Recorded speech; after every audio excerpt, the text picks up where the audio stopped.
ముందుగా schedule caste, schedule tribe కులాలకు చెందిన వాళ్ళు, ఎస్సీ ఎస్టీకి చెందిన వాళ్ళు ఎవరైతే ఉంటారో వాళ్ళ ఆర్థిక స్తోమతో పని లేకుండా ఎస్సీ ఎస్టీలకి ఉచిత న్యాయ సహాయం అందిస్తారు. ఇంకొక మాట గుర్తుపెట్టుకోవాలి మనం, ఇక్కడ కేసు ఉంటేనే ఇస్తారా, కేసు లేకపోతే సలహాలు సహాయం చేయరా? ఇక్కడ కేసు ఉందా లేదా అనే సమస్య కాదు. ఇప్పటికే ఎక్కడైనా కేసు ఉన్నా అండ్ ఏదో ఒక కోర్టులోనో తీసుకోవచ్చు. 2, కొత్తగా ఇప్పుడు సమస్య ఉంది, ఇంకా కేసే వేయలేదు, అలాంటి వాటిలలో కూడా మనం సహాయం అడగడానికి ఉంటుంది. 2వది మహిళలు, పిల్లలు. మహిళలు ఎవరైనా వాళ్ళ ఆర్థిక స్తోమత పక్కన పెట్టి మహిళలు ఉచిత న్యాయ సహాయం పొందడానికి అవకాశం ఉంది. పిల్లలకు కూడా, మైనర్స్ ఎవరైతే ఉంటారో వాళ్ళు ఉచితంగా న్యాయ సహాయం పొందవచ్చు.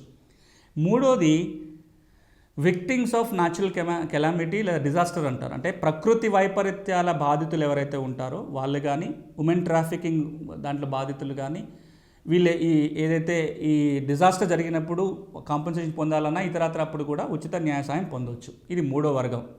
4వ వర్గము disabled people, physically handicapped disable అంటారు. అంటే మానసిక శారీరకంగా వికలాంగులు లేదా ఛాలెంజ్డ్ పీపుల్ ఎవరైతే ఉంటారో, mentally and physically challenged people అంటాం మనం వికలాంగులు అనే మాట వాడకూడదు కాబట్టి, ఫిజికల్లీ మెంటల్లీ ఛాలెంజ్డ్ పర్సన్స్ ఎవరైతే ఉంటారో వాళ్ళు కూడా ఉచిత న్యాయ సహాయం పొందడానికి అవకాశం ఉంటుంది. ఇక వీళ్ళతో పాటుగా ఇండస్ట్రియల్ వర్క్మెన్ అంటారు.